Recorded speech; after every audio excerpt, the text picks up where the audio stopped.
Thank you so much for joining us. You are going to love to meet Kenneth Capers. I know I loved meeting him when he moved to ArtShare. Kenneth, you've been living at ArtShare for...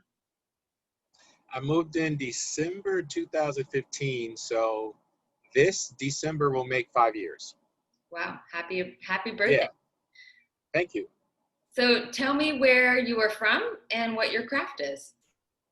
Okay, I'm originally from Buffalo, New York, but I moved here from Atlanta, Georgia, where I lived for a very long time, and where I was a college professor of English, primarily at Morehouse College. My craft is writing fiction. I was more of a poet before this, but I knew fiction was what I was aspiring to, and so that's my craft. I'm a storyteller. I love it. Well, then this interview better be good. Right. So how did you find ArtShare and yeah, tell me about your experience here in so many words. Well, I was a middle-aged, complacent, but unsatisfied, unfulfilled person. I've always wanted to write. I was looking in my high school yearbook of mine, and seniors, they said, "What did you aspire to do?" And I said, "To write a novel." And I put it off. I started some years ago and stopped. And I got really, really blessed to become a fellow for PEN America as an emerging voice. And I had to move to LA to do that. That's what brought me here. So I gave up the kind of very comfortable, but maybe not artistically satisfying life to try to pursue being a writer. And I moved here to LA, and it's a trick to it to learn how to be a working artist. And I, like most people, not very good at it. I replicated a lifestyle that was a lot like my lifestyle in Atlanta. And LA is much more expensive, but I wasn't working like the same kind of professional jobs. I was driving for Postmates. I was teaching part-time ESL. And within the first 5 months of 2015, I realized I was financially in the weeds, struggling every month to make all these bills, $1,500 rent, and on and on and on. And I'd had enough courage to do this, and I decided to go homeless, to live in my car. I Wow. put my things in storage. I broke a lease, which I've never done in my entire life. Um, and for 5 months, I waited till the program ended, the fellowship in July, and I was like, I'm going to figure it out. And I did that. I worked every day driving for Postmates. I eventually gave up teaching ESL and was only doing Postmates and DoorDash at some point. And I was doing the roommate thing. I was trying to find somebody I could be the roommate and move in. Or People share. wanted crazy. They wanted crazy amounts of money to give you an ugly room in a house, like $1,200 to have a room. Wow. And I was getting not desperate, but I was a little bit resolute. I was actually doing good writing because I was really focused. Shout out to the Venice Public Library, that pink shrimp-looking building there. Right. I did a lot of work there. I felt like I was a part of a community of people who were in transition or in the middle of something. Eventually, I think around October, or yeah, I went on Craigslist against my own better judgment because I was afraid of Craigslist, and because I didn't want to get killed or something. And ArtShare had advertised, and they said, lost downtown, affordable. And I looked into it, and by December, I was no longer in my car. And I was very close to maybe leaving LA because my family and friends were like, "Come home. What are you doing? What do you mean you're sleeping in your car? Just come home." And I was like, no, I was getting to be a part of the literary writing community. I had connections here, and I felt this is where I should be. This is not hyperbole. ArtShare made it possible for me to continue on the artistic journey. I was able to live someplace affordable and safe and to keep working. So since that time of moving here. Well, let me stop you there. Let me ask a quick question because, I mean, what a powerful journey for you to be on. And it was self-afflicted. You realized that you were not giving yourself the space or the brain power to focus on your craft. So what did that, like that decision to walk away from stability in order to follow your passion, are you crazy? Is it the passion of needing to tell the story? What was it that drove you to make that decision? It's a good question. I'm going to say something that might be surprising. It was easier to do here because nobody knows me here. You know, in Atlanta, Mr. Capers, Professor Capers, or somebody knows me from whatever. So I was kind of isolated a bit. I didn't know a lot of people here. And everything I had that I had gotten for that apartment was new stuff. Mm-hmm. So it was easier to divest from it and get myself a little storage unit and find myself a gym. And I knew it sounded nuts, but I'd gotten like a taste of freedom. And I realized I had put myself back into the same conventional lockbox. Yeah. And I was like, I'm losing my peace of mind and I'm not getting what I came here for. And I literally gave up a life in Atlanta to have a different kind of life here. And it was funny because the night, the culminating event for the Emerging Voices Fellowship, we were at this prestigious place, this theater at the Arm and Hammer. I can't think of the name. The Billy something Wilder Theater. Okay. So that night, I'm reading from my manuscript. There's pictures being taken, and I literally know that I'm not really sure where I'm going to sleep that night. But I was kind of cool with it because I was like, I'm not trapped in this apartment. I'm not trapped in this life or all this, and I'm gonna figure it out. So some of it maybe was just foolhardy. Mm-hmm. But And isn't it interesting how quickly and easily we construct and fabricate a life just to join the rat race, but then we lose our ability to be artistic and to access that artistic bone because we're so occupied with keeping that rat race going.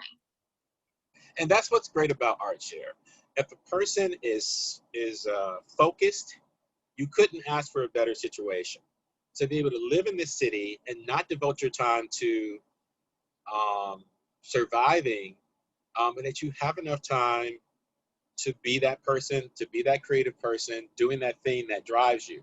I initially wrote the first lines to this novel the summer of 9/11, 2011.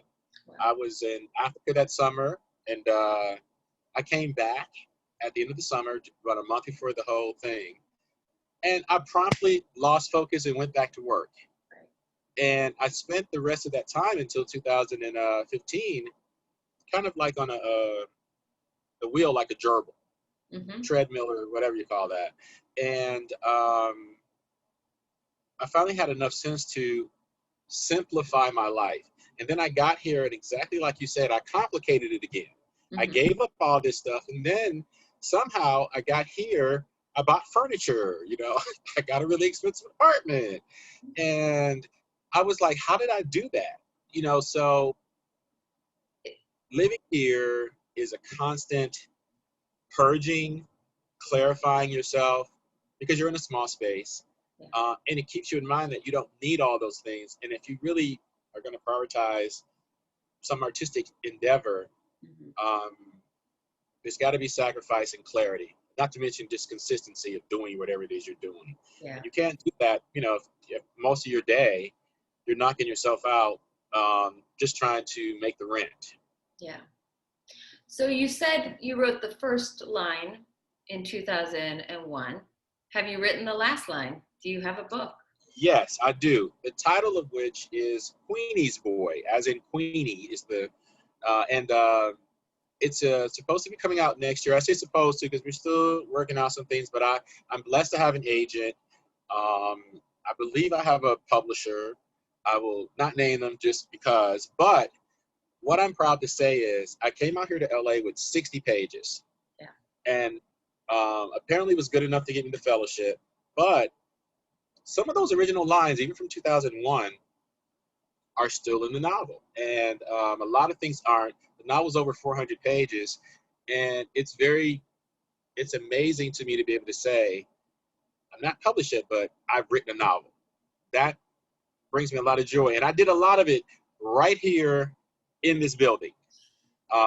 So ArtShare gave me a home literally from which to finish the great pain of my artistry, but seriously, right, because you have to be pretentious as a writer, but no, it comes out to you need a room with a view, as Virginia Woolf says, Yeah. not a car with the back seat. Yeah. There were so many times when you first moved in that I wouldn't see you for days on end, and you'd pop out to get groceries and come back in, and you managed to turn a very, very small space into magic. And you hunkered down and you did exactly what ArtShare is here to do, give you a leg up on the journey towards becoming an artist. You have to put in the sweat equity. But ArtShare is really there to help bridge that gap so that you can focus on it. And I've been so impressed with you ever since I met you. Well, you're very kind. And it's very seldom in life that you ask for something and you get exactly what you want. And I've been blessed, not just fortunate. Two things. This fellowship, which wasn't what I thought it was. I met all these amazing writers, and I learned about the business of writing as well as the craft. I was a better writer by the end of it. I knew more. And then the big challenge was the living situation. I got more than I asked for. I didn't know what I was first coming to see. But it became very evident to me very quickly that I was someplace special, and I'm forever grateful. Because like me, I'm like a real advocate for ArtShare. I've started that series that I didn't finish because I got busy, but Yeah. But I love this place, and I love what it does and how it functions. And it's not easy for foundations to be able to show, and I love some of the people who are here. Francisco Palomares, Jai. They're young artists, and they're in a place where they can do what they do. And I like having that energy around me. Yeah. Because we're kind of like our own little community / family. And that's helpful as well, which wasn't always evident when I first moved in because I kind of didn't know people and I was just working. Yeah. But there are people here who remind you that this whole thing about art and creating stuff, which seems to a lot of people frivolous or something other people do. Right. They're visual artists, the two of them, but I see them producing, I see them working and figuring things out. And we talk shop, even though we do different mediums. And that's nice to be someplace where people get what you do. That's another intangible of living here. People like to break on the rent. That's huge. Yeah. But when you can also be in a community of people, and not to mention too, downstairs there's constantly art. Yeah. And events. So having access to that as a resident, can't ask for better than that. You really can. That's awesome. So thank you. Thank you. Really. In closing, Guy, I want to ask you so many questions. Housing in Los Angeles. Are we losing artists in Los Angeles? Like, there's just so many issues that I think ArtShare is filling the need of, but we're only doing it for 30 people. Maybe words of advice to an artist who came to LA or is trying their hand at becoming an artist, words you can share with them. I'm actually going to read something. I have it here on my wall and it's from Octavia Butler, who's from Pasadena, from Southern California. Oh, I did not know that. A lot of people really think about art as, inspired moments, and a lot of people like to be artsy. They like to be around creative stuff, but they don't kind of understand. And I'm going to just read this. First, forget inspiration. Habit is more dependable. Habit will sustain you whether you're inspired or not. Habit will help you finish and polish your stories. Inspiration won't. Habit is persistence in practice. So my advice is from Octavia: consistency, keep at it, even if you're sucking at it, which is, you got to suck at it. You got to do it badly Yeah. before it gets better. And that's something that I learned from living here, because, a lot of self-doubt as an artist, always doubt. And you just work through the doubt. You keep, writers write, artists paint. So to any artist, I would say, create a life that allows you to have that consistency. Don't think that this should not be a priority.